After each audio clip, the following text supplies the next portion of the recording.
பெருநாள் தொழுகைக்கு போகக்கூடிய நேரத்தில் நாம் பேண வேண்டிய ஒழுக்கங்களில் ஒரு சிலதை பற்றி நினைவூட்டல். அதுல அடிப்படையான ஒரு செய்தி ஹுத்பா.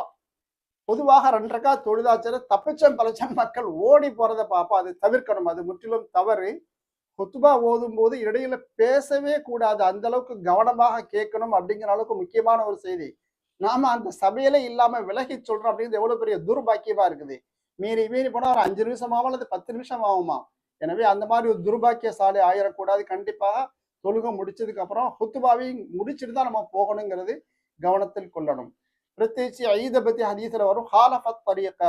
தொழுகைக்காண்டி போகும்போது ஒரு வழி, திருப்பி வரும்போது வேற வழியா போவாங்க என்பது கூட ஒரு சுன்னத்தா இருக்குது. பொதுவாக எல்லா தொழுகைக்குமான ஒரு சுன்னத்துங்கிறது ஒதுவோட போகணும் அப்படிங்கிறது. காரணம் ஒவ்வொரு காலடி சோடுகளும் தொழுகைக்கு போறதும் வர்றதும் 2மே நமக்கு நன்மையை வாங்கி தருதுனால ஒதுவோட போகணுங்கிறது முக்கியமான சுன்னத்து. பிரத்யேகிச்சு ஈதினுடைய தொழுகைக்கு நம்ம ஒதுவோட போய்க்கணும். காரணம் அந்த இடத்துல அந்த அளவுக்கு சௌகரியங்கள் இருக்காது அல்லது கூட்ட நெரிசலா இருக்கும். பொதுவான மற்றொரு உபதேசம் சபை ஒழுக்கம் அப்படிங்கிறது இஸ்லாம் சொல்லித் தரும்.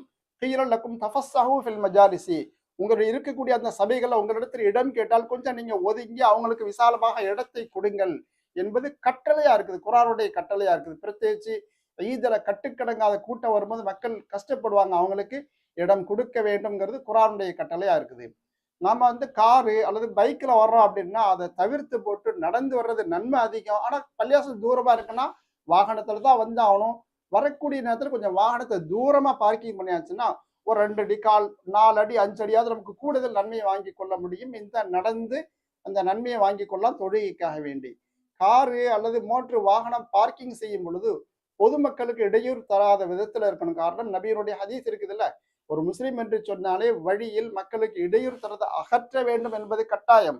ஆனா நம்ம போய் வழியில நிப்பாட்டி மற்றவங்களுக்கு இடைஞ்சல் பண்ணா அதுவும் ஒரு இபாதத்துக்காண்டி வந்திருக்கும் போது பெரிய தவறு. பொதுமக்களுக்கு இடைஞ்சல் தரக்கூடாது. அதே மாதிரிதான் எங்க தொழுகை நடக்கின்றதோ அது பள்ளியாசலோ திடலோ அல்லது ஒரு வில்லா மண்டபம் எங்க நடக்கின்றதோ அதனுடைய சுற்றுப்பாடுகள்லையும் வாகனத்தை நம்ம நிறுத்தாம இருக்கிறது தான் நல்லது. காரணம் கூட்ட ஜன நெருக்கடியின் காரணம் மக்கள் அந்த எல்லா இடத்துலையுமே பாய் முசல்லா வரிச்சு தொழுவாங்க. எனவே கவனத்தில் கொள்ளணும் இந்த விஷயங்களை.